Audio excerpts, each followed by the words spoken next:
Good morning, good afternoon, good evening, wherever it may be. I'm your humble host, Mr. David Null, also known as Hawkeye Two Feathers, and I greet you with love and the honor of the infinite creator. And I continue to pray that each and every day, that each and every one of you will continue to learn how to accept and receive the knowledge, the healing, and the wisdom and the blessings from the universe. And with that said, oh my goodness, there's all you folks waiting on me. How are you all this 11:11 a.m. 111. Excuse me. 11:11. 111. I live just off of 111 here in Georgia, just by the weirdness. But anyway, in doing my Watchman check and so forth, I've noticed that there's this word that's been going around, and they kind of prompted me to do a little video about this. I greet you all with cosmic hugs. I hope everybody's doing as well as possible.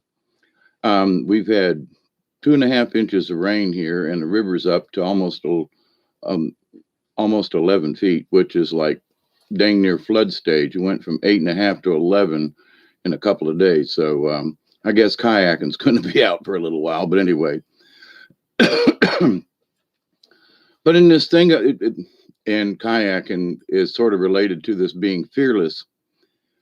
There was times the word fearless has been going around, and it's like triggered me somehow. And what people are saying, and I understand what they mean, they're saying, stand up for your rights and be fearless.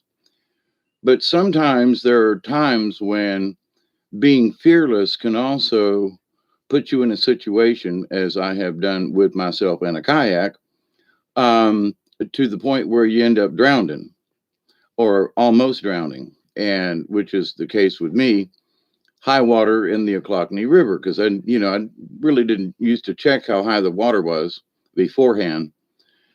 And so coming up on an anniversary where, and it's full moon tonight. So, and being fearless, I was fearless getting in the water, fearless paddling, fearless, that it was we were doing a full moon paddle, and ended up it being a stupid thing and almost drowning.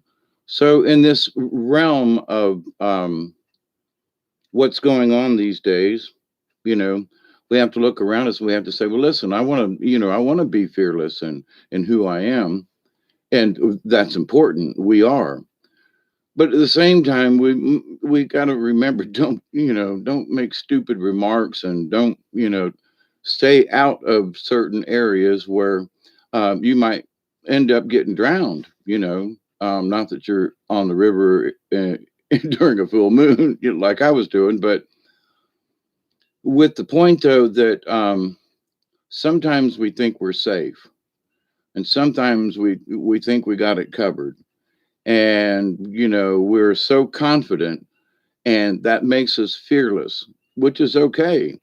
But we also have to be practical. We have to look at the situation and go, well, I'm fearless, yeah, but am I going to put myself in a stupid situation? And sometimes, as I have noticed with myself, sometimes we have to just go, take a breath. Just hang on a second here. I know I'm fearless. I know I'm not scared, but at the same time, am I going to do something that's really going to be stupid, and I'm going to regret this later on?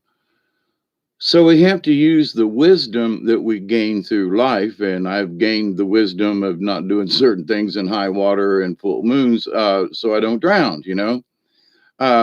We learn those things, and that night, I did not have my PFD on. I was sitting on it, my personal flotation device.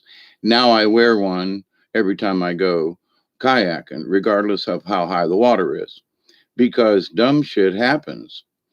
So we think we've got everything covered, but we really don't know what other people are thinking or doing, or and other people can mess up what you think you got control of, and it could be from anything, bumping into an old friend at a store, and just it's amazing the things that can get in your way.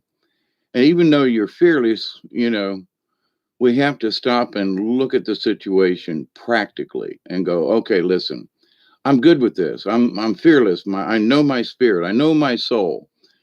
But how many of us, for example, just as um,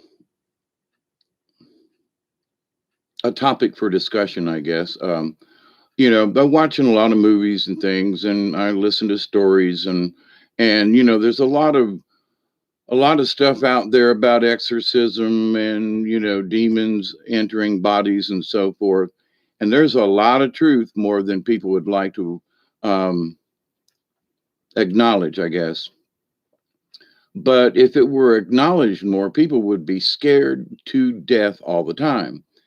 And fear is not one of them things that we wish to propagate, So, but at the same time, and I've talked about this before when I was doing ceremonies and just learning the higher aspects of ceremonies, I took this attitude that I was so strong and fearless that I could take on anything. And them puppies whooped my butt and taught me a bunch of lessons and taught me respect.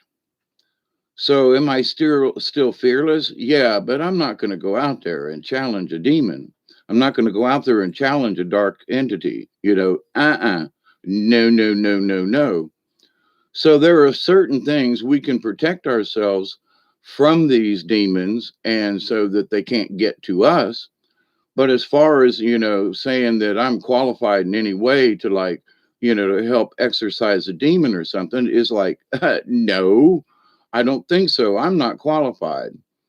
So, as fearless as I may be, and as much as I would want to help and my compassion for the person, there we have to stop and go, but we have to be practical in this. I can be fearless and see these things, but I ain't gonna, want to say, okay, put up your dukes, bud. Let's whack this out between us. No. So now those are the extreme circumstances of, talking about being a shaman in training. I always am, and this has to do with shamanism in a lot of ways because you can learn to be fearless within yourself, but then if you start wanting to take on the spirits of the world kind of thing, you'll find out really quick, how much wisdom and knowledge you have when they start kicking your butt all over the place. And then but sometimes you have to learn what that is to realize just exactly what your power is. I mean, just who you are, right? And the wisdom of getting your ass kicked is saying, listen, this guy is 300 pounds bigger, that he's 7 foot tall. I'm 5 foot 10. And, he can whoop me. Not to say that I couldn't take him down, but my point is, you know, would I go out there and pick a bar fight with somebody that's twice my size? No, I wouldn't pick a bar fight with anybody my size. But to the point, though, we shouldn't pick a fight. But can we be strong if someone tries to harm us? Well, sure. That there's a difference in picking a fight and being able to stand up for yourself in a fight. Okay. So that's where being fearless comes in. If I'm going to be attacked, I'm fearless in that I'm going to do the best I can to defend myself. And the more that I learn and understand and try to comprehend from the universe, the more I get the strength of this. Okay. I hate to use the word power, but it is a power up to a point because you learn how you can repel things, all right, rather than attract them, as especially negative entities. But sometimes the more you shine, the more those entities want to come and find you. But in the long and short of all of this, though, the fearlessness comes from our self. Um, I want to say our self ego. We have to have enough ego to be able to say I can stand on my own 2 feet without becoming an egotist. There are some folks who don't have enough ego.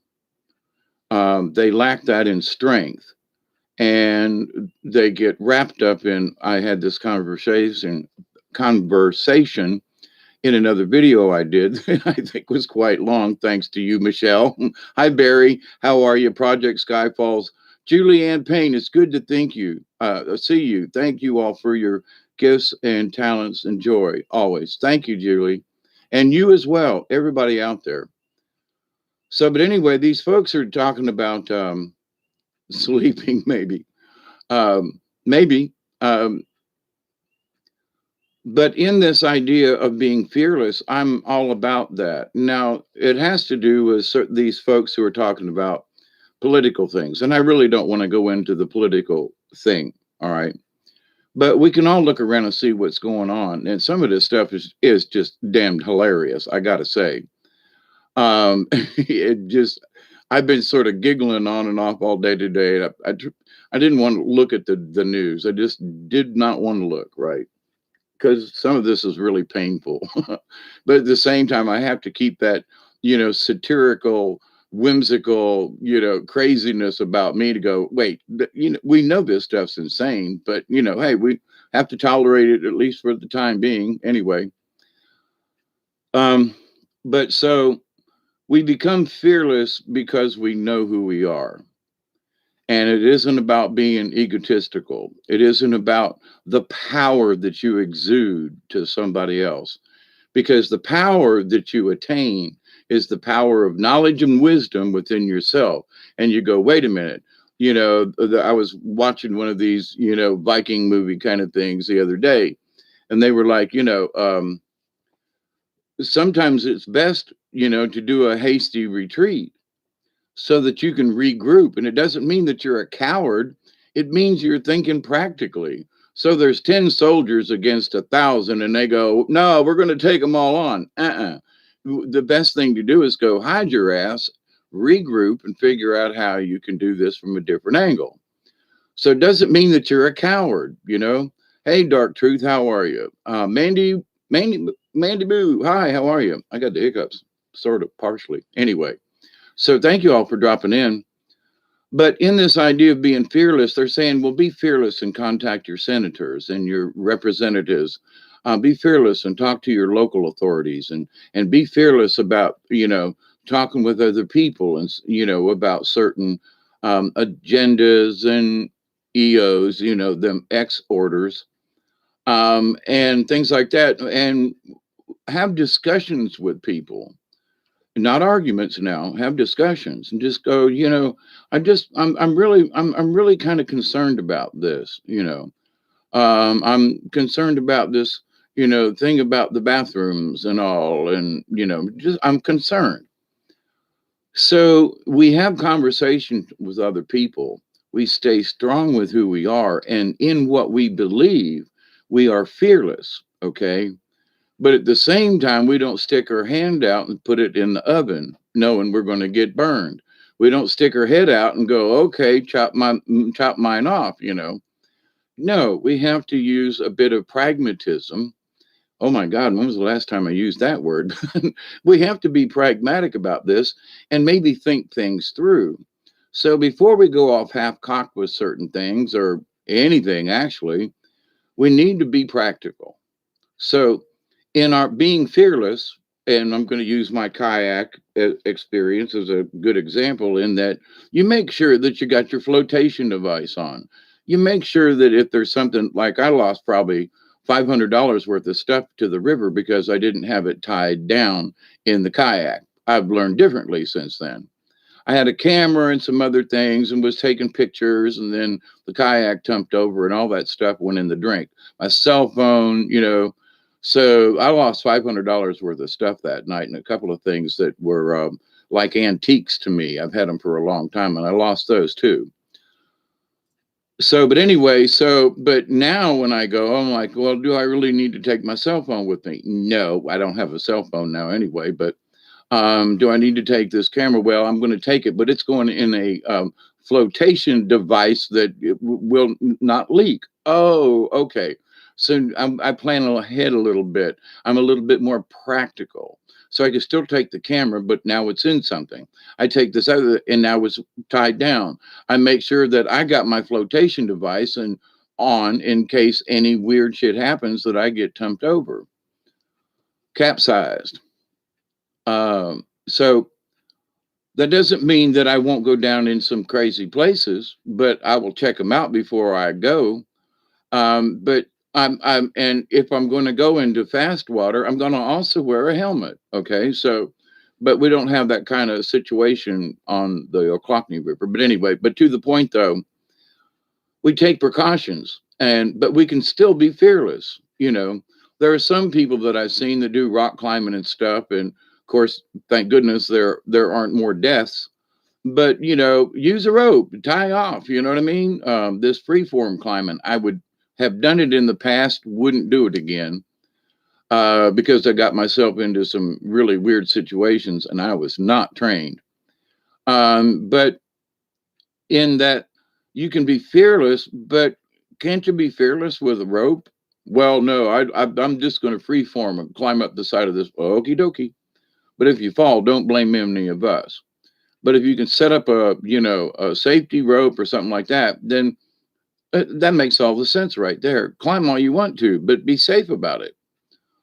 So, but anyway, there are those people who will take those risks. Those people, do what they do, and they're very good. I've seen some of these people that climb up the side of a mountain, and I just don't know how they got where they got, right? Or the fact that they didn't fall and they made it to the top and are still living and have kids, But anyway, so thank goodness we're not all like that, I guess, maybe.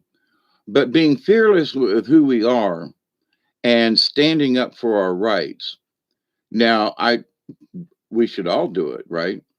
I mean, they want to say, I have to bring this up because it's sort of part of the deal. They're pushing now, I can't believe it. And it's on the national news kind of deal. If one mask is 50% good, then you should wear two. And if you wear two masks, then a third is like 90% efficient. Well, if you're going to wear three masks, you're not going to be able to breathe. But they are literally pumping this stuff out. That one mask isn't enough. You have to double it. And to really be safe, then put a third one on. Why don't you just, suffocate yourself and be done with it? Now, so, being fearless is like, wait a minute. That's being fearful. Okay. That's being so afraid that you're willing to kill yourself by not getting enough oxygen into your lungs and your brain. Oh my God, is that what's wrong with so many people? They've cut off the oxygen to their brain so they start doing stupid stuff? Possibly. And actually, inhaling your own carbon dioxide, monoxide, whatever it is, constantly is hard on the body. So in this, we can be fearless. I can't remember the last time I put a mask on but I don't go a lot of places. But to the point though, I've only worn a mask during this whole thing, maybe 2 or 3 times.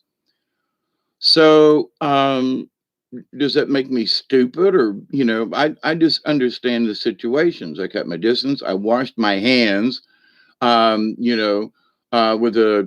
vinegar, as an easy disinfectant kind of thing and cheap because all the other gels and stuff will kill good bacteria. But anyway, so knock on wood, I ain't been sick. I haven't caught anything in the last almost a year of this stuff, right? Not to say I couldn't get it or wouldn't. That's not my point. My point is that, you're cautious when you need to be. And you take the precautions that are, necessary. Wash your hands. That's the biggest thing. So, but anyway, but all these things have put fear into people. So, in order for us to be fearless, you know, one mask is like too much already for our own health, right? But to believe these people that we need 2 or 3 masks over each other, now come on. So we got to be fearless and go, hang on. I could go with the one, but 2 or 3? Are you kidding me? And they're serious about this. while they're opening up restaurants and things now because, old JB is the prez now. So now everything's okay, but you got to wear, if you're going to go out and eat dinner, though, you got to wear 3 masks, not one. You can go to to the restaurants that are going to open up with blah, blah, blah, but wear 3 masks. Is that not the most ridiculous thing? But they're trying to continue the fear. Okay. So regardless of how you feel about the mask, wearing 2 or 3 is just insane. That's just insanity. So we have to be fearless up to a point and go, wait a minute, maybe, okay, I'm going to agree with the one for a while, but this other. So that's not being stupid. That's just being practical for your own health, right? So we can be fearless and say, no, I'm sorry, I'm not buying that. Ain't going there. And if they want to make you do something, I talked to a friend of mine yesterday, and he was saying that the doctor was like, well, if you want me to treat you, you'll have to get a vaccination. And I was like, what? Yep. If you're going to see me in the office, then we're going to have to shoot you up. And my friend was like, really? I mean, so it's like, he was like, well, I want to go back to the doctor, but I don't, there's so much confusion about being, taking the shot. And I was like, dude, man, you just gotta, find out what you think is the right thing to do, you know.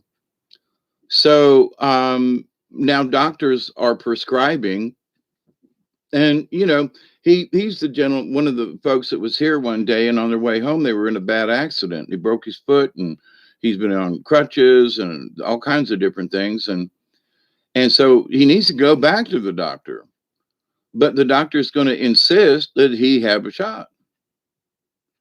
So it's like, now what do I do? Even certain doctors are going to put us into situations that we might not necessarily agree with. But so what do? I need to go back to the doctor. So, he's probably going to end up getting the shot because he has to follow up. Now, I would hate to be in that situation myself.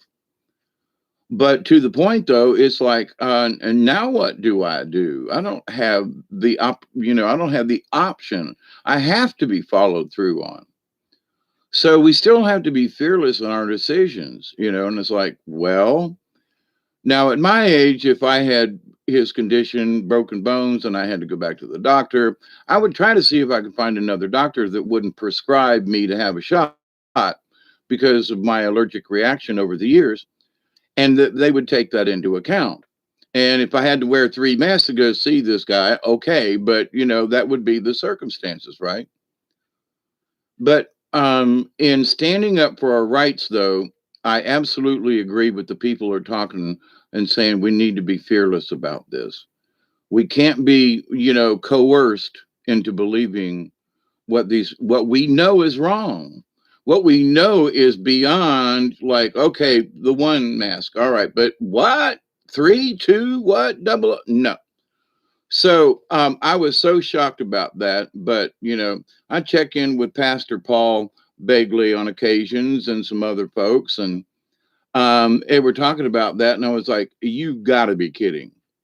But there's video clips of this where the news anchor is talking about, well, if one's good, then we can double up and we can even triple up. Do you not know that you're suffocating yourself? Does anybody not understand basic, physical sciences in biology? If you close off the mouth enough with a rag or something, you're not going to be able to, you're going to suffocate. So, whatever fear they want to put on us, we have to be fearless and go, sorry.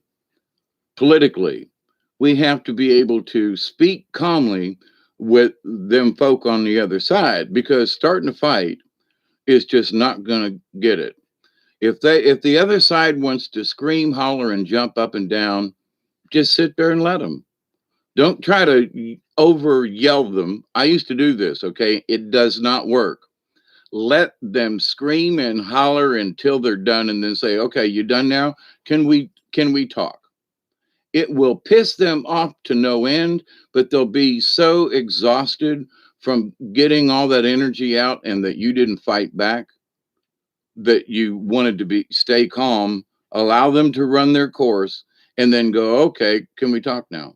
I listened to you. I heard your screaming. I understand. I understand your frustration. So I am going to be fearless, and now I'm going to talk to you in a calm voice. Let's take this thing that you screamed at me about. Now let's just look at it. But says the other side, and you just go, no, I listened to you scream, and now I just want to talk.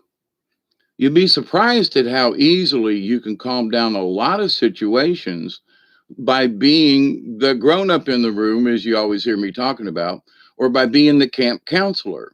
And as much as you want to scream and holler and jump back, you have to maintain dignity and honor within yourself. Not for the other person, but the other person's going to see what you're doing. And you don't smile at them, you don't make funny faces, you don't try to egg them on. You just look at them kindly and go, I understand. I hear you. Scream, holler, I understand. But you're fearless in what and who you are and what you know. So if you're scared, you scream back. If you're full of fear, then you will, respond, and that fear activity will jump out and make you want to scream and fight and cuss, and then nobody hears anything. So by being fearless, you can stop and maintain your own character, who you are. And there's been I've trained in this over the years. I've talked about it. I'm not going to go into it now. But in learning, when I hear hollering and screaming now, in the old days, I would be hollering and screaming and trying to match you, octave for octave and curse word for curse word, and make up a few along the way. And now when I hear that or see it or whatever, there's a trigger in me that like turns on the camp counselor right away and says, oh, wait a minute, there's hollering going on. Here's a fight. We need to stay calm for whatever reason, because having a calm soul in the area during a fight has a calming effect, especially if don't get in the middle of it. Now, if it comes to fisticuffs or somebody pulls a gun, I tease, but there are times when some of the third degree murders, I was in jail with a guy. He goes, the guy pulled a knife on me, and all I had was a pistol, so I shot him. Okay. In that sense, you bring a knife to a gunfight, But in learning how to be fearless, though, in the shaman way, you take baby steps. You find out, like, for example, I still have this inane fear of spiders. Okay, but there's spiders all around the house. There's spider webs everywhere, right? And I've been doing my best to clean them up. Not doing too quick a job, but I am working on it. So, but the idea of that, I used to go around and kill all the spiders because they freak me out. I don't do that anymore. So, but if they get in my area, I'm going to stomp on them. And I continue to warn them, stay out of my area, and we're good. So, because spiders will pick up on your fear. I'm telling you, as a lot of other critters will too. So, in this realm of the universe, if someone, I don't want to say that they're possessed, okay, directly, but some of these folks with these wild ideas now are possessed with the idea. Okay, let's say they're brainwashed. Well, at least they've been psychologically altered to think that the rest of us are the bad guys. But when we scream and holler, then we operate on the same frequency and level that they do. When we change our frequency away from theirs, and it'll be high pitched screaming. But when, somebody gets in your face and they're cussing at you and spitting on you kind of thing, just wipe it off and go on. And then say, okay, now that you're done, can we talk? You know, and the many times that I've been in situations like that, it's amazing. Sometimes it takes 3 minutes, sometimes it takes five. It's taken up to a half an hour before, but that's because the person kept looping through the same argument all the time. And so you have to find a nice calm way to go, you've already you've already said that to me. Now that's the third time you've told me that. You got another point. But you don't argue and you don't fuss at him. You just point it out to him. That's the third time. Now that's the fourth time you've talked about this. Can we talk about something else? I understand you're mad about this. Oh my God, So it's sort of like being the grandparent. When my granny was alive, there were times when us kids would just be so frantic and she'd go, oh, now just calm down. Tell grandma what it's about. Well, in that kind of respect, we have to learn to be the elder. And we have to be able to listen to that young brave that's screaming and hollering at the elders in the teepee. And the elders look at one another and go, young brave must learn, you know, young brave must learn patience. And so it's not that we give up our right. It's not that we're being cowards, but we have to be practical. So in this idea of being fearless, I want to say, yes, put your little, fearless jackets on. And see, I was going to use the word attack, but see, that's sort of like that we want to fight these people. Well, we do in a lot of ways, but it's in a spiritual way. So our fight comes to this. How honorable can we continue to be and fearless in our core belief so that no matter what you say, you can shrug your shoulders and go, okay. Now, that doesn't mean, uh, that we should allow ourselves to be taken to whatever place that is. And I mean mentally, at gunpoint, mentally at gunpoint, so that we can say, I've got my flak jacket on. It may hurt and break a rib, but I'll survive. Um, and that's the extremity of this, and I mean that not physically but mentally, that people just want to shoot at you, and you got to put your flak jacket on and go, okay, I can take this. But again, it doesn't mean we have to be stupid about it. So I want to tell everybody thank you so much for hanging out and being here. David Castle, as always. And let me see who else might be in here. I broke my other glasses the other day.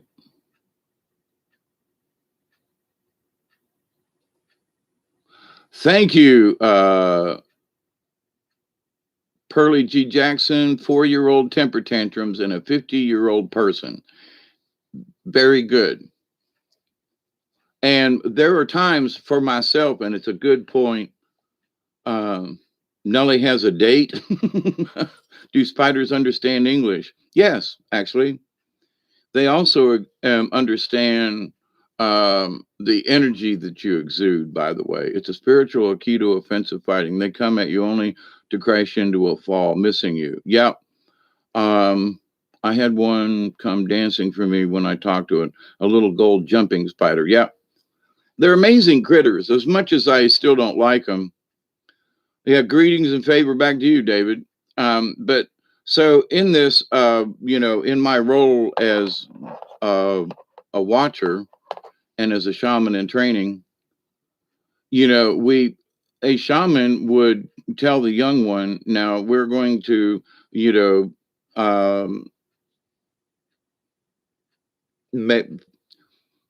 thing would be that you would find out the fears that the person has before you start doing this kind of thing. And also, I'm going to go back to being more specific about shamanism. They were kicking me in the butt earlier today, and I was like, yeah, but I've covered a lot of these topics, and I hate going back over things. But so I'm in a new mode of teaching method to start from the beginning, so to speak, for people who may need to go back over some stuff, and for me as well. But so the first thing is that a shaman, um, you don't decide to do it. Well, I think I want to be a shaman. Nah, you either it's born in you. You understand that this is where you're headed. Now, it doesn't mean that everybody, because I consider everyone who's looking for spiritual guidance and enlightenment, etc., to be a shaman in training. But to be a true shaman, to be able to teach and to be able, it must be ingrained in you. It must be there. It's not something you say, well, I think I'm going to learn how to, uh, do pottery, Okay, well, it's not quite the same. Well, I think I'm going to, no, it's a calling. So now, but if you have that little spiritual thing inside you that says, I want to know more about this, that's what's needed. So first you identify, do you really want to do this? Are you really, seriously about being committed to doing this? And maybe you should be committed for wanting to do this. But the commitment is that, um, now you can quit anywhere along the line. There's nothing in the universe that says you must fulfill your contract, except when you get to the other side and you don't, and you're disappointed in that, and you might have to come back and finish up. But or do something else. But anyway, the idea though that you have to want to. So that's like a basic start. So in being fearless, you have to want to be fearless. You have to face the fear, whatever it is. I had to go back up that same piece of river because I was afraid of the river after the drowning incident, right? I was like, and I've been around water all my life, right? So, and have never come so close as to being drowned as that time. And I'm underwater right now and can feel the water and being pulled down, and I can see the light right now. It's like a vivid image in my head. And what it's been like 10 years ago or so. But the idea though that 8 years, I think 2013 or 2014, it was one of those springs. Might have been 13. Anyway, so but the object and and where I was and under the water and knowing that, oh crap, I'm in a world of shit. That I decided instantaneously as my life flashed before me, I did some stupid things. I'm fearless, yes, but probably sitting on my flotation device, I'm going to change that if I make it to the surface. So, and that's a very real eye opener. But in the spiritual world, there are times when you're going to find yourself drowning in the spiritualness of it. And you're going to say, well, are you really committed to this? So, and if you're fearless, now it doesn't mean like, your first lesson is to step off a cliff and learn how to be an eagle or a hawk. No. But in the baby steps, we have to learn how to face our fears. What we have to determine what those fears are.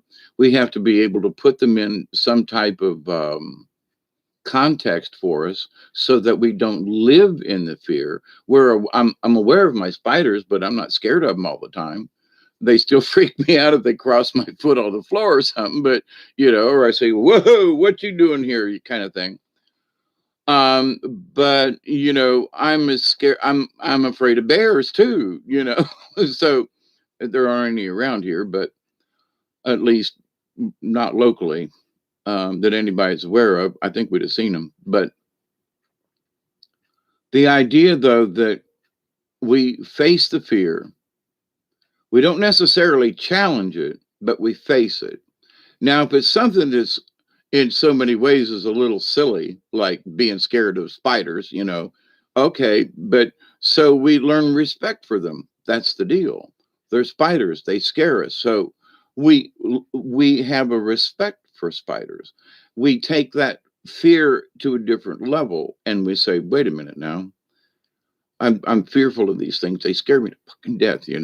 But hang on, I'm going to take that fear and turn it into a strength and say, I see you, spider, and I know that I used to be afraid of you to the point of screaming like a little girl and standing on a chair.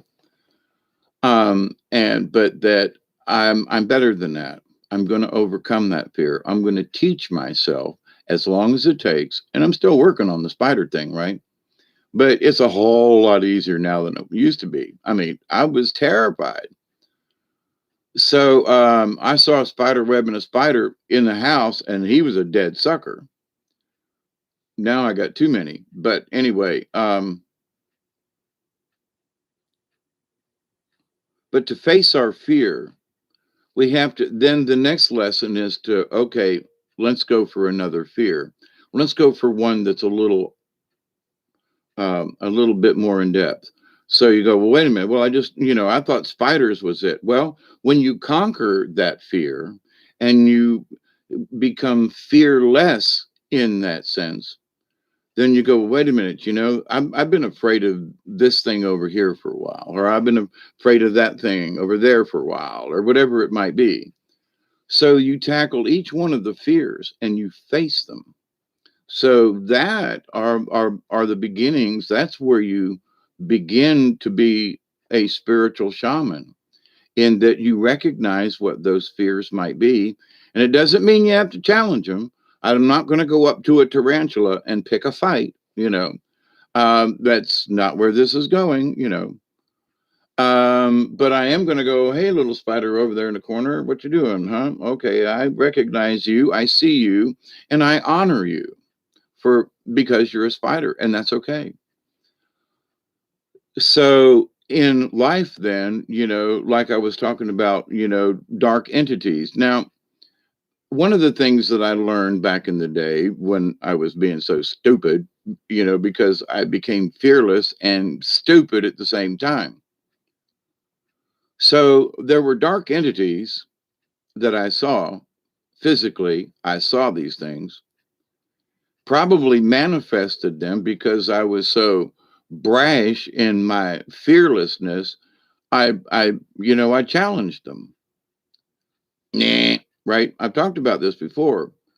So, but seeing them, noticing them, and if they're not messing with anything and they're just like occupying space, which they have every right as I do, then to honor that space between us, it takes a little doing.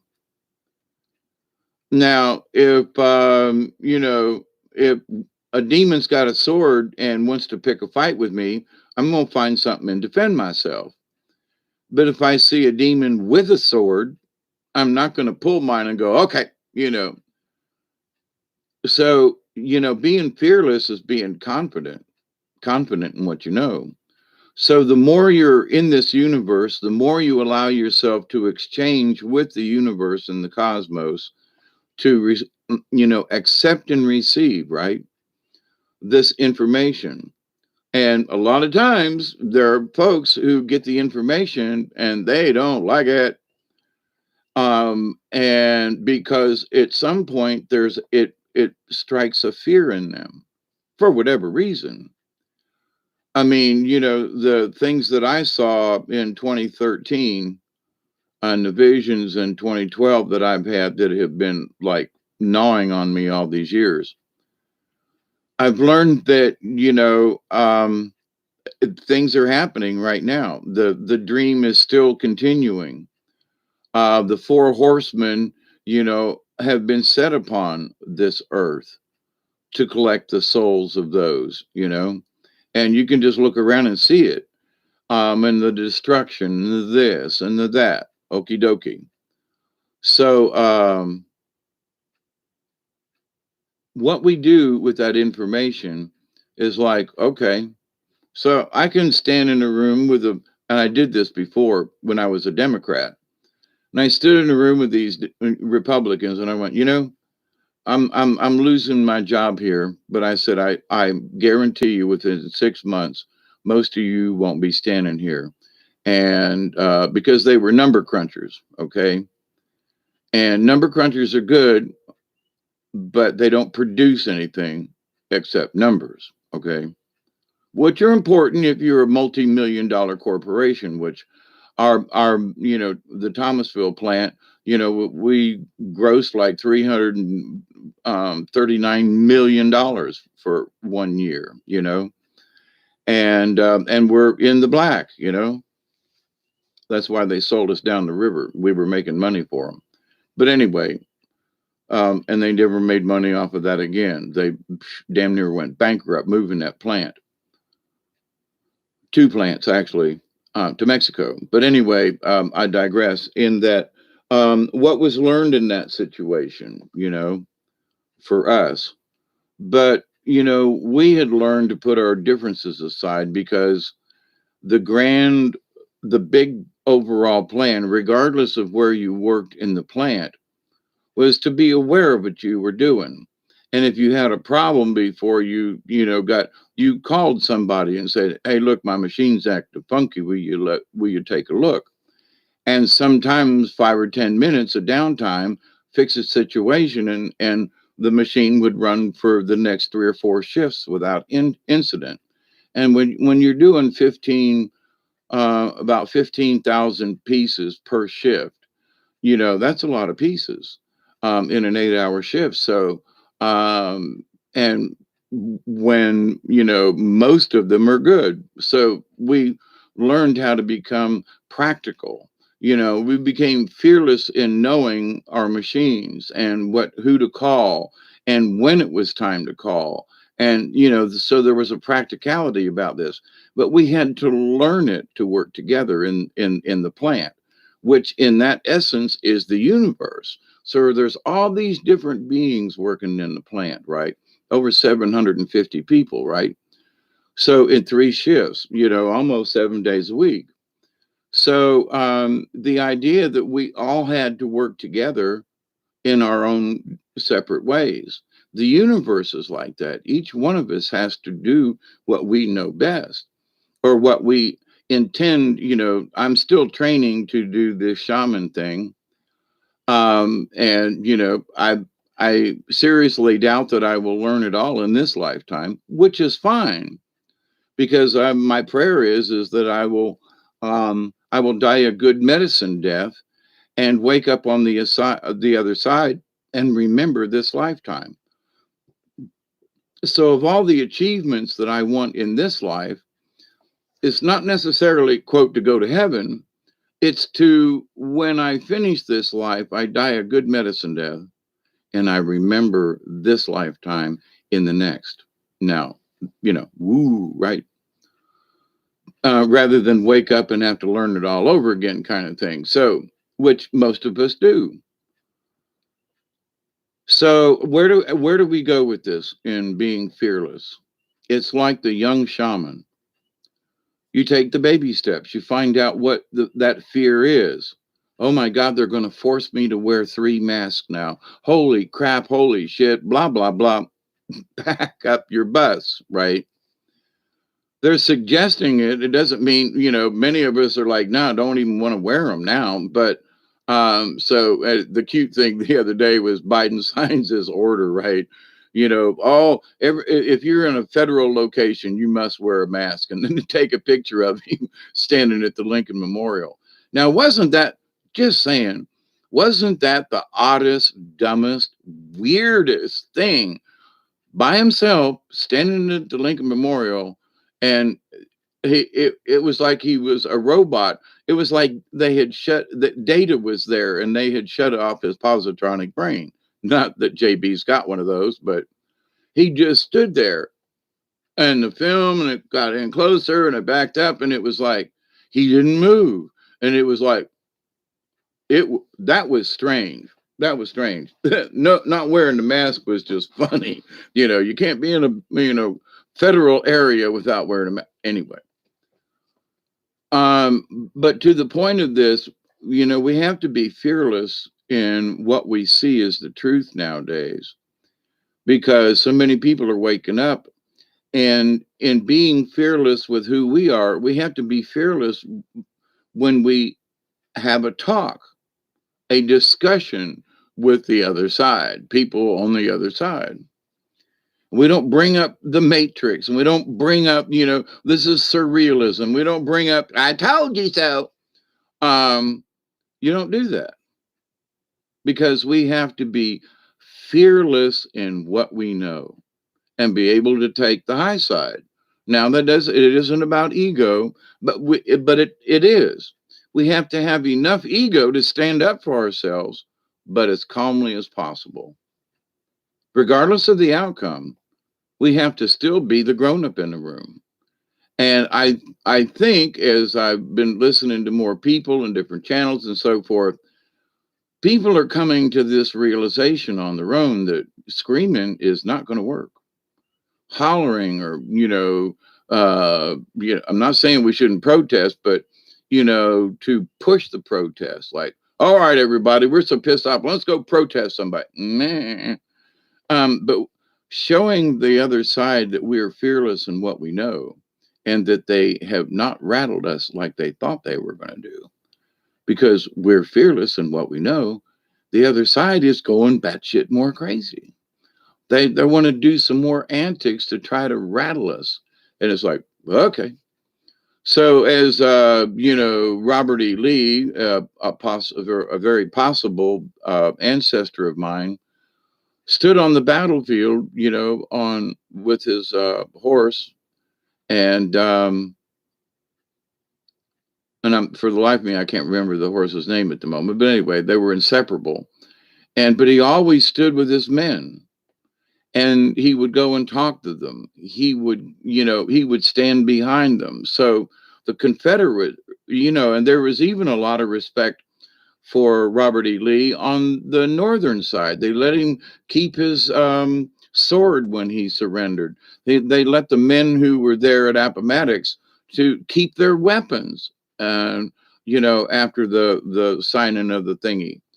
So that's how much respect they had, and honor for the bad side. You know what I'm saying?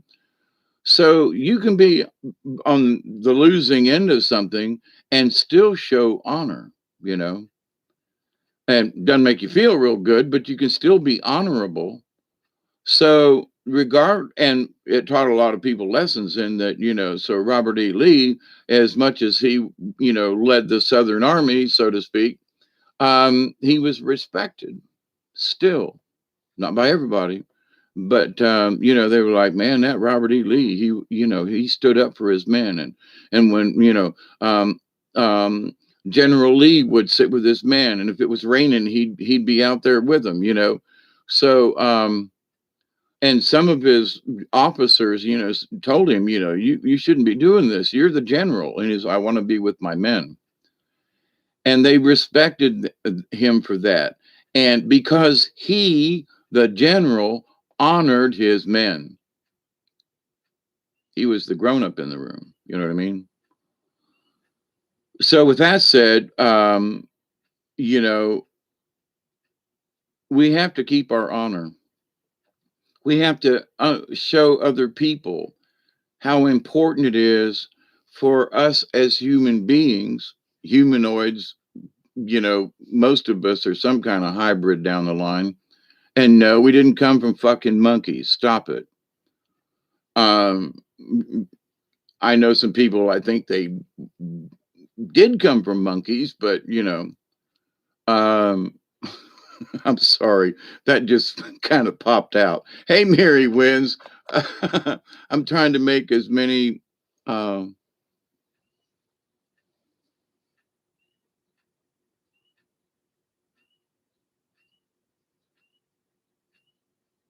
Hey, Al. I'm in Sedona, Arizona, headed to California. Love you too, man. Sedona. Hey, Mary Wins. Barry Chad. Hi, Al. I'm going to to make as many as I'm able before the show. Oh, you must not be talking to me, Mary Wins. uh, Robert E. Lee. Yes.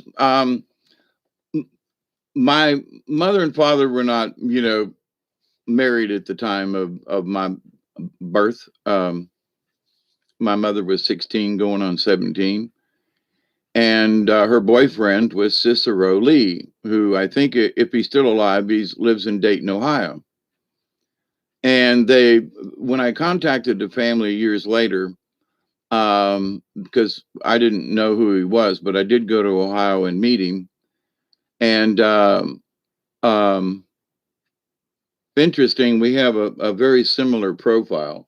And when you look at Robert E. Lee, we sort of have that similar profile. So it's like, genetically speaking, we look more like him than not. But also, I was into surveying, and R.E. Lee he was a surveyor long before he was a general. But anyway, so a lot of similarities and stuff. But the family told me what they had found, and that they were like 90% sure that we were descendants of Robert E. Lee. So it's like, okay. And, and then my daughter picked up a copy of the autobiography of Robert E. Lee and followed the lineage from his sons, and followed a doctor that moved to Virginia. And our great grandfather might have been my great great grandfather, was a doctor in Western Virginia, in the little part. And then they migrated over to Kentucky after that. So, and then migrated up to Dayton, Ohio. But anyway, but the idea, though, that the honor of people, and the fact that, yes, he was a general. Now, they took away his house and turned it into a cemetery. Arlington is actually was the home of the Lees. But Robert E. Lee, he married guess who, the granddaughter of George Washington. So it's like, crap, if I'm related to Lee, then I'm related to, Washington as well. But in that, though, they knew sometimes when, to maybe not fire a musket, of course, back then, war was different than it is now. But, them Southerners learned how to hide behind bushes and stuff like that. So, and we still know how to do that. But they understood the honor of war. They understood the honor of being the person that they were. And, Robert E. Lee, one of the things that I always, when I heard about him, he said, I will stand with my Virginia, And, and then after the war, they seized all his property, all of his belongings, which belonged to the granddaughter of Washington. We have to keep throwing that in there. And it was, he literally sued the federal government for years to try to get some compensation back from what they took over as his home and everything, and turned it into Arlington Cemetery, which is just like, the biggest slap in the face, because, Lincoln asked Lee to be the general of the Northern Army, and he said, no, I must stick with my Virginia. So he stayed honorable to his state, to his home, to his people, to that kind of thing. And it's like, there's a lot to be said in that. How many people would be that honorable to the point of having his home taken away, all of these things, and, that a lot of people still curse Robert E., And it's like, but that makes me even more proud of him, regardless of all the other stuff, but that he was an honorable man to his Virginia to the very end. So we can be honorable people in what we know, and we should stand fast without being egotistical. But again, I do stress this. We have to have enough ego to be able to stand up for ourselves, and we can't be, wimpy pansy asses about this. But at the same point, we make sure that we keep ourselves out of the stupid part of this, of saying something too much or instigating a fight. That's why it's better to keep one's big mouth shut. Man, I'm to blame for this. But keep your big mouth shut and listen and stay calm when you talk back to these folks.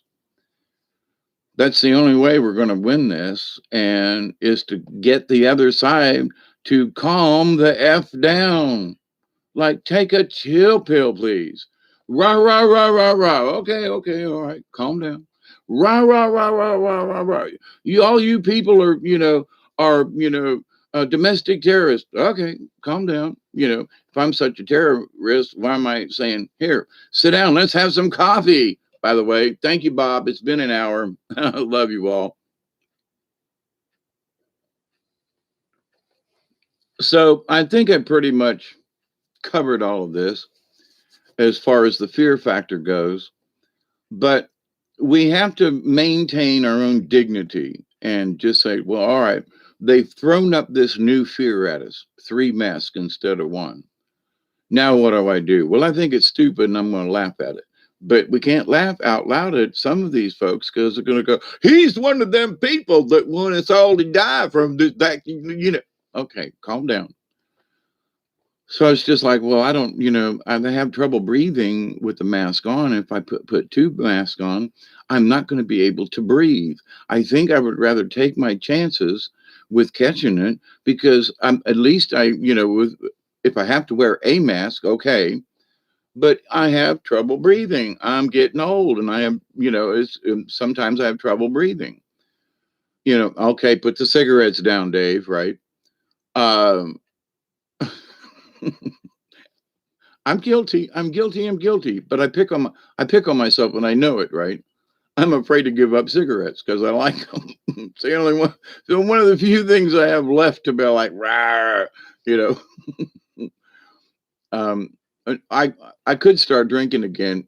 No, no, we ain't going there. But the idea, though, that we have, there is to some people, there is a thin line with the ego in that, well, I know what the hell I'm talking about. Well, okay, so you do, big deal. But, if you're going to sashay around and go, well, I know exactly what I'm talking about, and you don't know what I know. Okay, fine. But see, that's pushing it. But to be able to go up to someone and calmly say, I think I can empathize with how you feel. I've been through a lot of situations that may be similar to yours. So let's have a chat. Versus, well, I know more than you do. Oh, mamby-pamby, shut up, We can't do that, We can't pull that card that says, well, I told you so. No, hang on. Back off of that stuff, too. Our wisdom tells us, if we're learning the lessons, our wisdom tells us that shit hadn't worked in the past. I'm going to do a video, and it's going to be entitled Try Another Way. And I'll just give you a brief about it. Back in the 70s, there was a bunch of old hippie people that were trying to teach mentally and physically handicapped people to learn to become to be able to learn how to do something, right? And some of the simple things back then was with a deaf person and partially blind, and you taught them how to sort nuts and bolts, and it's simple task, but that you'd be surprised that, there are a lot of people who would like, they will pay good money to get these nuts and bolts sorted out because boxes got dumped together or something. So, but it also would give these folks a way to earn a little bit of a living and teach them a skill, so forth, and help draw them out from their own brain. So the program was called Try Another Way. There were videos and books and seminars and lessons. And I learned that way back in the day.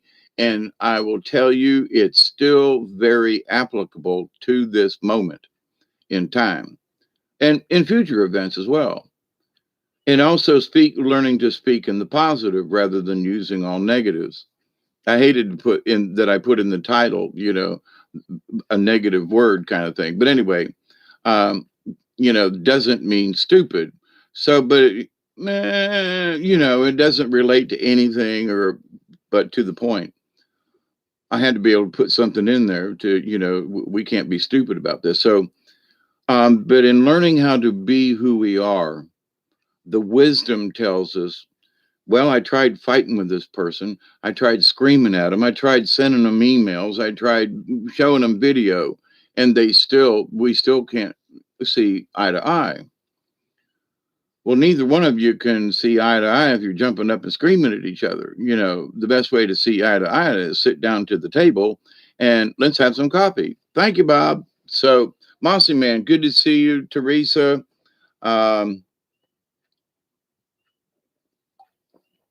I know it's 2:16 in the morning time. What the hell are you people doing up at this time of the morning? I love you. And since it's almost 2:20, I'm going to I fell asleep after dinner, woke up after 10. I've had too many naps today myself. Leo moon tonight, right? Have you been outside to see it? Now, here's a weird thing. I'm going to do a separate video on this too, but hanging with you, yeah. Well, Marcy, we still haven't talked about what you want to talk about. Here in Los Angeles, oh my goodness, Marcy, man. How about that?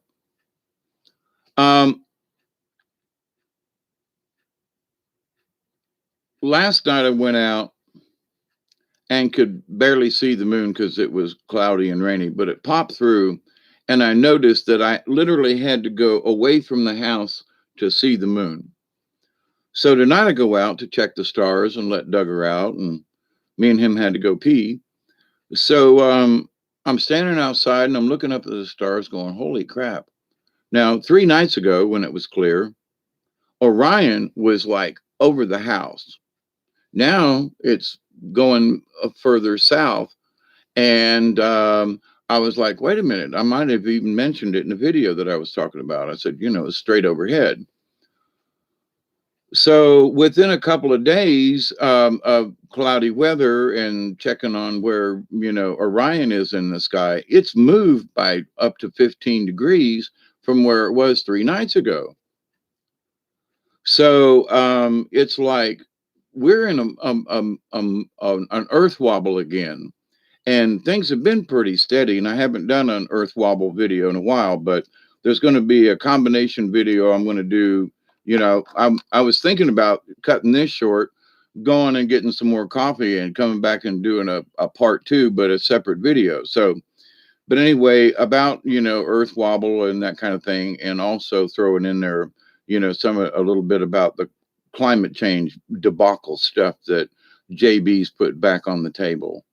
We honestly need to have this conversation with people, on a practical level as to, shutting down the oil or doing this. We're all going to go do that. Listen, these folks have been mamby-pambying around this stuff since, the late 90s. When I worked in the car industry, Ford of Europe, and many of you might remember the Opel, the Opel Kadett. A friend of mine had an Opel station wagon, and another friend of mine had one of those Opel little sports car looking things, right? Good little cars, right? So back in about 2002, 2003, they came up with a diesel Opel, the little sporty model, looked like a little, a Le Mans race car, right? It got 90 miles to the gallon and would go 130 miles per hour. That was like 90 miles per gallon and do it at 130 miles an hour. Okay. And the United States would not allow these vehicles to be imported into the United States. Why? Because when they sat at idle, they got 90 miles per gallon diesel. And we were all stunned, and we were like, I want one of these little cars, 90 miles per gallon. So 10 gallons would get you 900 miles on one tank of gas. So, but they wouldn't let them in the United States because when they were at idle, because that's how they check your emissions, it was not acceptable in the United States. So they didn't allow them over here in the United States. Now, I was, kicked out of the automotive industry. So my inside track and sort of that kind of stuff, we would get trade magazines and so forth that you don't get when you're not in the trade anymore. But so I don't know what happened, but I remember that, and I tried to keep the issue because I was like, one of these freaking days, somebody's gonna, sell one of those or ship it over or something. And I was like, 90 miles per gallon. Don't care how fast it goes, but 90. So we've got technology. It's all way out there. So I was doing, my truck's got issues, and um, the last two vehicles that I've had, I bought brand new. One only had 9 miles on it, the other had 11. So I was looking at possibly getting a deal, and that'll be my last vehicle probably. But trying to fix one and do this and do that, and I don't want to have to worry about whether or not I can go out there. Like right now, the battery charger's on a brand new battery, and it went dead. So, I can't go out there. I'm getting more old and a little bit more feeble, and I need to do a little bit of work on her. And I don't feel capable at the moment. And if I do work on my truck, I don't have another vehicle anyway. So, my fear has set in with this. So I was looking at, what other options I might have, lease a vehicle. They got some really good deals on it, but they want a crap load down, right? So probably for $4,000 down, I could probably find a vehicle that would run well enough that I wouldn't have to buy a new one.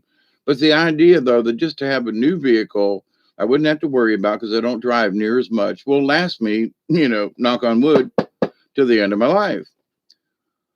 So not that I'm planning on going anywhere, but my 98 Mazda is that many years old. It's a 98. So, and 275,000 miles on it, and still got most of the original parts on her. So, what's this got to do with, being fearless? Well, I have to either go fix my vehicle and be fearless and go do it, So fear comes in many shapes, sizes, and whatever. But as far as the earth wobbling and stuff, there's stuff going on, and um, we should just be aware of it, about what the climate thing is about. Oh, that's where I was headed with the vehicle. So, I can't think of his name. But anyway, they did a series back in the early 2000s. And the guy that played Hawkeye on MASH, I can't think of his name, Alan Alda.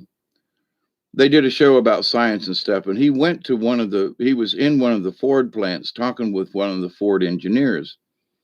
And back in the day, Iceland went to all hydrogen. Okay. So you say, well, how hard is it to produce hydrogen gas? It takes electricity to make hydrogen gas because you have to burn off, the oxygen side of water to get the hydrogen, right? So they have these machines, and they've had them for 20 years now. So, but the United States won't do it. Oh, well, hydrogen is highly flammable and it'll explode because it's hydrogen, because hydrogen bomb. So everybody thinks, listen, back in the day, we remember when the Pinto and certain cars were like death threats. So now they have plastic, gas tanks, which they've had neoprene, whatever. But anyway, to the point though, it's not the same as the metal ones back in the day. Things have changed, right? And so this idea that hydrogen is so volatile, well, so is propane, okay? But there have been propane vehicles around for a long time. Nobody says anything about that. So, hydrogen fuel, yes, but the thing is, nobody wanted to invest in the infrastructure. And there were people in Iceland who said, so there were people who got together and bought a one of these standalone. You could move it in. All you had to do was plug it up to electricity and to water, I think, um, and that it would make hydrogen. So you would just go. There's a little nozzle thing. People might put it their own in. They used their credit card, and it was a standalone hydrogen gas making machine. They didn't have to haul it anywhere. All they did was set up these service station areas that produced hydrogen. So, if it didn't have any hydrogen when you were like on your way home from work because everybody else had got it, come back in the morning and it would have made enough hydrogen that you could now fill your tank up. So, so this idea that we have to have oil. Now, let me stress this. If we don't have oil, we don't have lubricant. And everything in your car, that's your transmission, the rear end, the car itself, uses what? Oil as its main lubricant. Now they've come up with synthetic oils over the years, which are very good, I might add. But there are too many machines in this world that require oil on the bearings. Anything that turns has got to have something to lubricate it.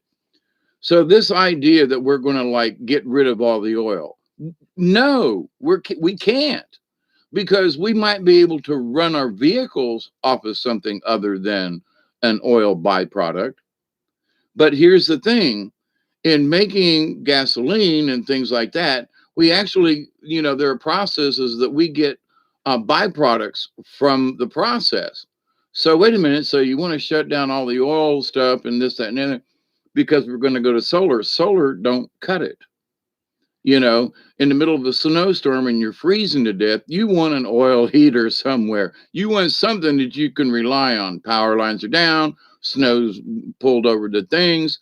There was a tornado in Tallahassee yesterday, or was it today, for the storms that came through. And it's been kind of off and off windy here, in South Georgia here all evening.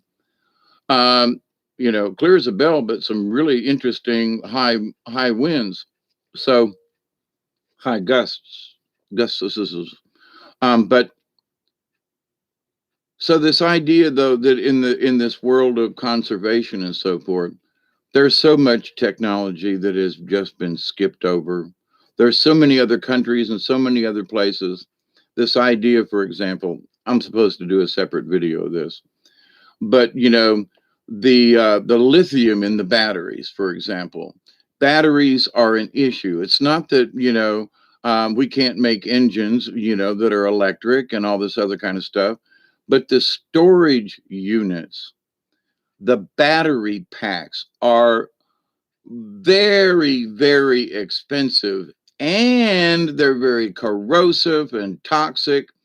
What we have to do to the planet to get these things out and then turn them into batteries but we want to shut down oil so that we can do these other things. We don't have enough technology to be able to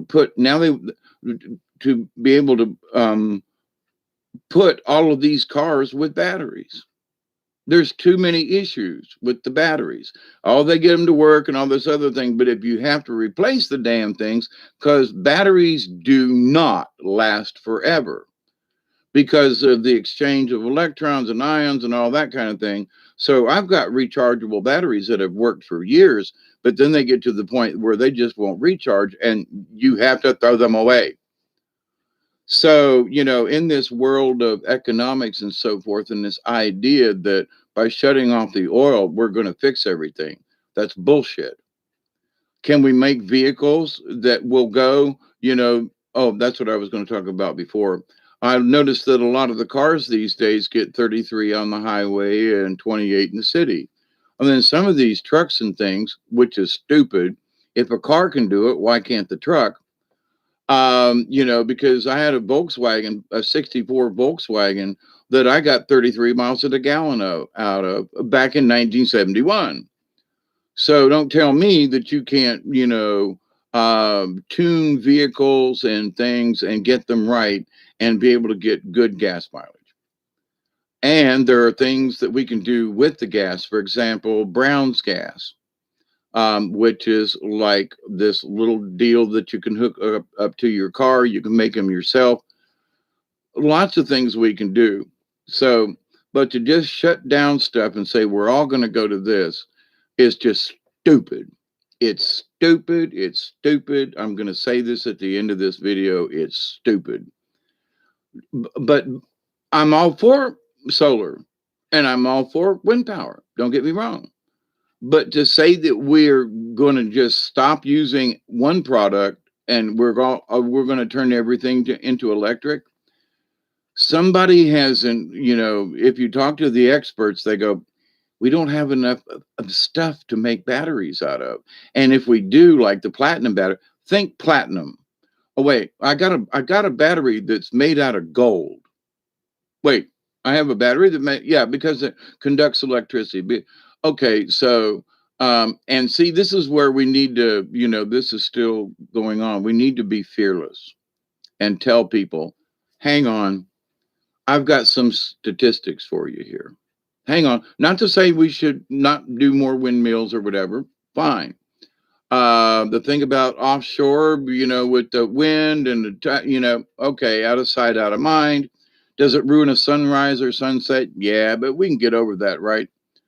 So wave energy, for example, a lot of technology that was done 30 years ago in wave technology.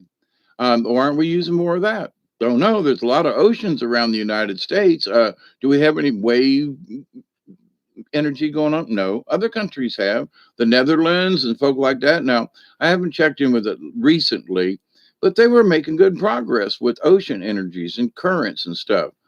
So, and high volume type of turbines, So, and different ways to generate electricity. And I have been on a kick that I think we should stop with this AC stuff and we should learn how to make things with DC voltage, which guess what? Was Tesla's first original idea was to use DC powered stuff. And everything we have now is powered DC. This computer's DC. When you go inside my television, it takes the AC and immediately converts it into different types of DC power. So, back in the day, we needed high voltage for that. Not anymore. LEDs are low density kind of thing. We can light things with lower power, lower voltage. But wait a minute, everybody's going to put solar stuff on their house to maintain their AC. The AC, I don't mean air conditioning, but the AC power, alternating current. It's stupid. If we change to DC appliances and we changed our households with solar, but we use DC, which you can get DC using earth batteries. It's low voltage, but it's there. So, you can use your property as a battery. What? Yeah. Go look on places. This is not the video I was supposed to do this on. But anyway, so there are things that I have been fond of and have looked into. And there's still stuff out there on the net about it that, there's a lot of things that we can do differently. But we have to take AC out of it. We just have to. They already have your phone's DC, these LED lights that you get, the new ones. Guess what? They change the AC to a DC power inside the bulb in the base of it. So you say, well, but what about my light bulbs? Now, the light bulb I got it still has a filament in it, and it requires AC to burn. But it also gives off the right kind of glow that doesn't hurt my eyes and hurt me. So, but anyway, um, and people that waste energy. Why don't we stop with that? There, my next door neighbor has three lights in his yard, three that burn all night long, because he's afraid that somebody might get something in his backyard. Why not put up motion detectors? Why not do this up? Nope. So he's paying, and I have to pay for it too because his lights shine on my property. So when I want to go out and look at the stars, I'm getting, my neighbor's lights that, obstruct my light from the stars. So, but anyway, in this, we have to be fearless and state our purpose and go, I think that, this is a great idea, but we should not and allow ourselves to be, turned into a carbon tax. And we already pay enough to the government, and that we're going to go along with the rest. Somebody who was talking about this the other day, and this is fear, right? Said that if we went to all solar or whatever, and and became green, China and all these other countries would still be doing what they're doing. So why should we, the United States, be the ones? Now, we can set an example, but what about Iceland? They've been using hydrogen for 20 years. So, and they made a mandate that all vehicles will. Now, here's the thing that Alan Alda did in that video at Ford factory. He asked the engineer, he said, so what's this running off now? And he goes, oh, it runs off of gas. And he said, so what other, he said, well, we can run with slight modification and a different carburetor, we can run these off of propane. Yeah, well, that's right. Well, what about hydrogen? Oh, yeah. And he said, Alan Alda asked him, he said, how long would it take if to convert one of these cars into hydrogen? He said, well, we'd have to have a new delivery system, meaning, gasoline tank, right? And the piping to get it to the carburetor. He said, we'd have to do some changes to the carburetor. And Alan asked him, he said, well, what about the engine? He goes, we wouldn't have to do anything to the engine, maybe set the timing differently, but we wouldn't have to do anything to the engines. So basically, we could have been running on hydrogen fuel and still could if the powers that be would even look at it, but they won't even discuss hydrogen energy. So the people who are talking about green ain't talking green. They're talking green here because they want to scare us all. They want to put people out of work. They want to do this other thing, and they want to blah, blah, blah, blah, blah. And it's like, if we want to talk about this, then sit down. And you people who are windmills, solar energy, now shut the fuck up and let's have a discussion. What about hydrogen? What about Iceland? What about these people who are doing all these things? What about these other folks? And you want to just jump up and down and go, Paris, sit down. You're not talking, you're screaming. And obviously, you don't know what you're talking about, because if you did, you would not have agreed to what he's agreed to us to be a part of again. And we as Americans should be fearless and stand up and go, JB, bad, bad, bad idea. Because we have all these other solutions and alternatives that have already been we already have access to. So let the rest of the planet worry about it. Let's fix us and show how we can do this and say, okay, you guys can do this too. We'll help you. And because we've been testing this, and we become the leader by example and not by force. But, so I'm bringing it back around. It's almost an hour and a half. Smoke if you got them, everybody. Mossy Man, how are you? Let's see.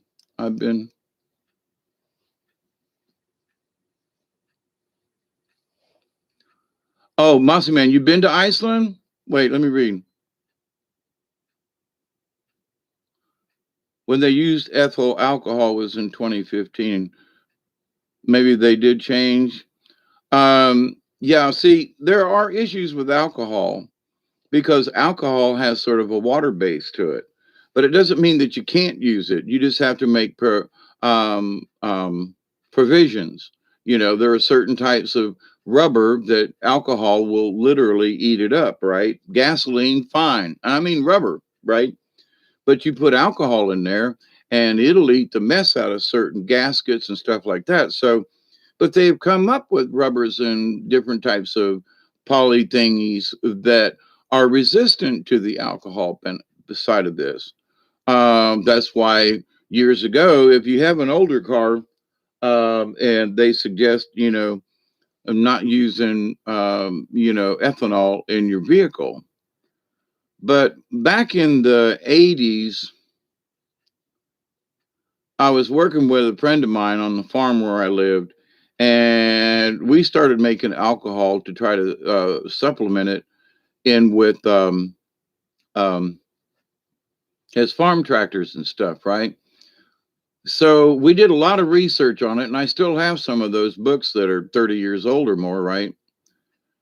And going on 40, I guess, right? Anyway, in that, like, sweet potatoes were one of the best things to make alcohol out of.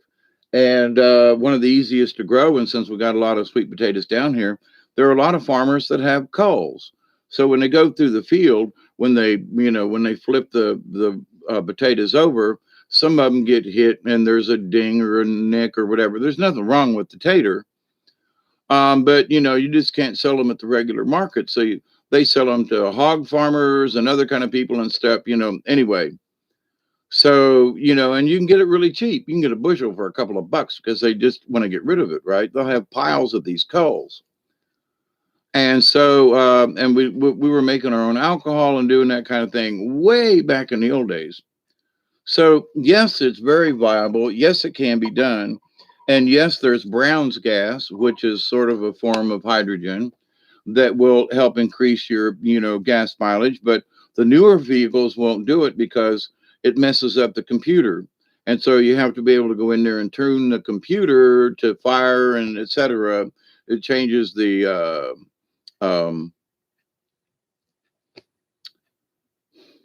distributor on how it fires, like 3 degrees before 5 or 10, whatever. But anyway, so there have to be adjustments, but it is possible.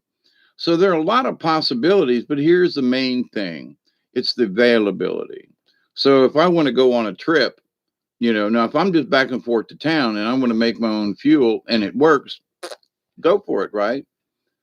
But at the same point, though, if I want to go on a long trip, if I want to go to Atlanta and it's gonna require me to buy gas along the way or something, then what do I do, right? So, but the thing is though they're trying to tell us that they've got everything solved. We're going to go to the batteries. JB made a comment about that the other day, and it's like, but has he really sat down with those people who make the batteries? Because it's easy to make 5 million Ford Fiestas, but to make 5 million Ford Fiestas with batteries is a whole nother story, because the basic components, that's why we're over in Africa and Ethiopia and places like that, because they have found deposits of these rare earth minerals and are scrambling, they want the rights to be able to dig up Mother Earth. Why? So we can have batteries that recharge.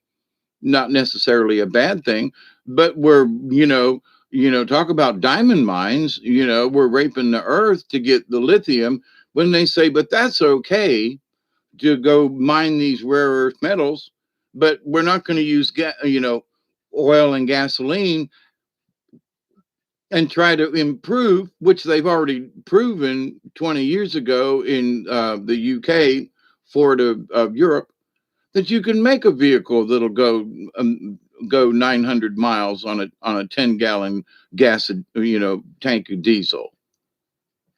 So the idea of what's going on in this world, we don't know the truth.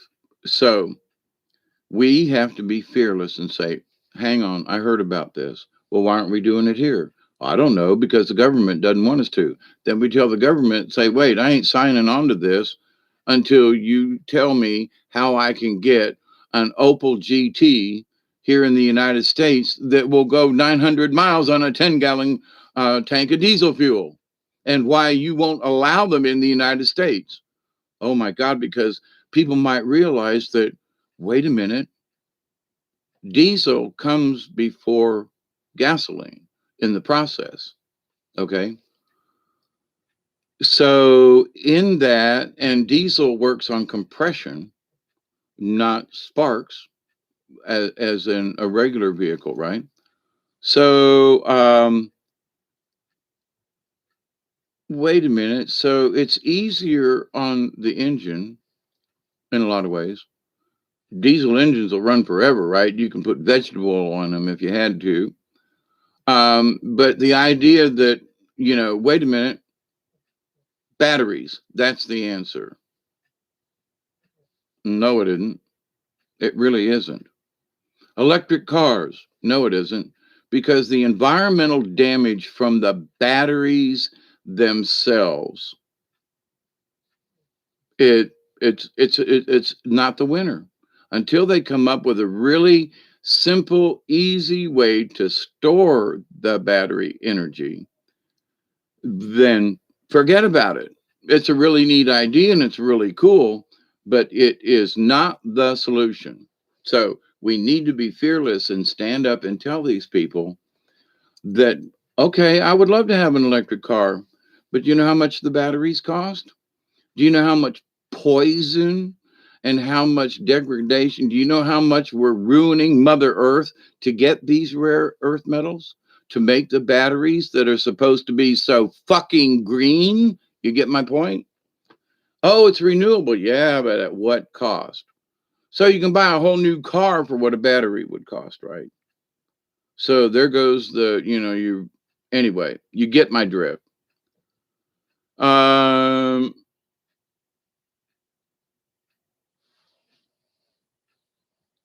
your truck will go 12 miles on a tank.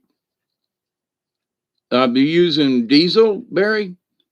Just asking. But anyway, so here's the thing, there are hidden technologies, not necessarily just Tesla, but there are hidden technologies that have been out there for a long time. So unless folks, meaning them government folk, if they would allow this stuff to come out into the open and allow Americans to choose what they want, I mean, it may be,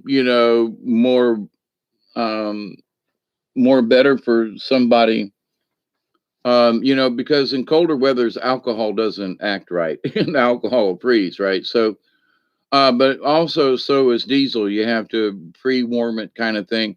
So there are ways around everything.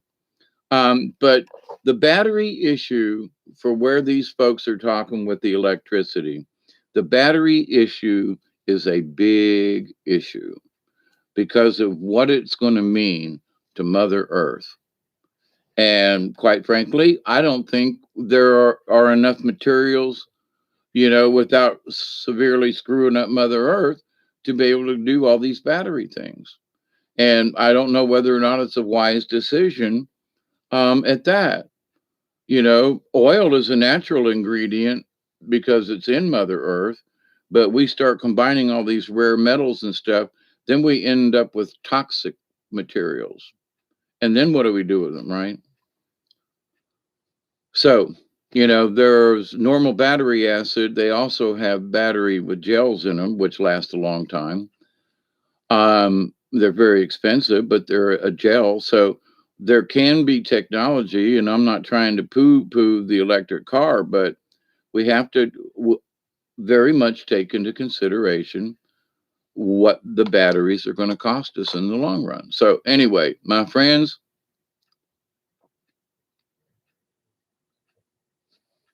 ethanol alcohol has worked in Wyoming in the wintertime. I don't doubt it, Mossy Man. That's my point, is that not all cars could just go right to it, but there can be adapted and so forth. I agree with you. When it gets real cold anywhere, the vehicles are tough to to start. If the battery, that's why they have the cold cranking amps, on your battery. And anyway, so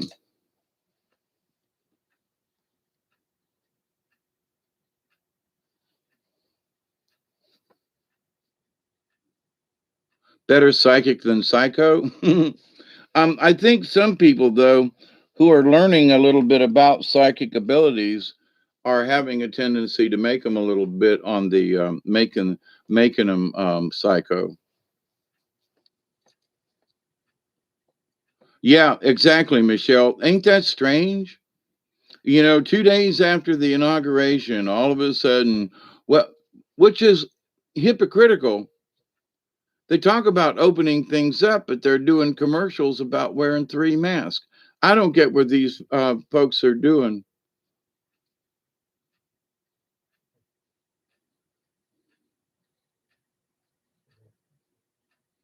I agree. It had nothing to do with political party, but it did. It had to do with the swamp. Those are the ones that was um,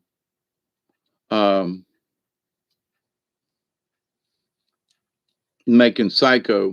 But anyway, it's not. It's not the Dems or the Republicans, but it is the swamp that has created this. So this phone sucks. Auto correcting. Yeah, don't you just love it? All right, my friends.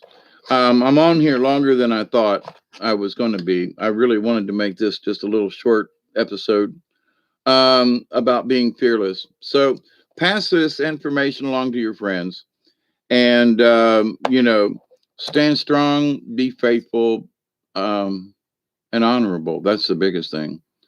And there are going to be a lot of things coming up that's going to want to rattle some people's cages. And I think we should, stand our ground, but, with peace in our heart. It's going to be tough, I know. So, anyway, I continue to pray that each and every day, that each and every one of you will continue to learn to accept and receive the healing, the knowledge, the wisdom, the blessings, and all that good stuff from the universe. I continue to pray that each and every day, each and every one of you, your friends, your family, all of your relatives, and all of your relations, past, present, and to come, will continue to learn to accept and receive the healing, the knowledge, the wisdom, and the blessings from the universe. And in that law of three that tickles me, I consider every day when I put my feet on the ground, even on this cold cement, that I continue to pray that each and every day, each and every one of you will continue to learn to accept, receive, and to share the knowledge, the healing, the wisdom, and the blessings from the universe. And with that said, I want to wish you all a happy tomorrow. And coming up this weekend, we're having, supposedly the 28th and 9th are supposed to be like special days in the universe. We'll see what happens, right? Mossy says, I want peace and love and right knowledge, but I will fight against evil. I am a warrior. Agreed, Mossy man. I have stated and will continue to state that I am a warrior for the light and will continue to be so. But at the same time, now let me be perfectly clear. Sometimes a fight needs to start, but I would consider dialogue and debate to be there before we start fisticuffs. Just saying. So people stay well, stay healthy, and when things start to just make you bug shit crazy, just think about old Dave here and Hawkeye giving you some kind of evil eye, going, "Wait a minute, what y'all doing today?" Just remember that. Laugh about it before you start crying, and take a deep breath.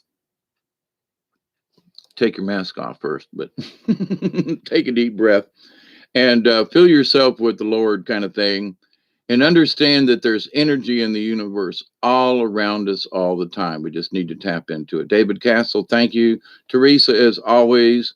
Barry, Mossy Man, Michelle, Nanny Boo Boo, thank you. So stay healthy, y'all. And to those folks, cheers, double cheers. Right, Mossy Man. I know who I am, but they are scared of me, but I am humble in myself. Absolutely. You know, we have to keep that, we have to have enough ego to be able to stand up for ourselves, but without being so egotistical that other people just, you know, thumb their nose. Think of the way that you want your reality and your world to look and feel. Keep your mind lifted in your heart, filled with joy. Thank you, Teresa. And as Brian always says, he still says it to those who listens. Be the frequency you wish to receive. Nanny Boo Boo, Michelle. And as always, TTFN from South Georgia. Oh, Nanu. Yes, absolutely. I love you all. Stay healthy, stay well, and stay sane as much as possible. Talk to you later. Cheers. Where's that camera at?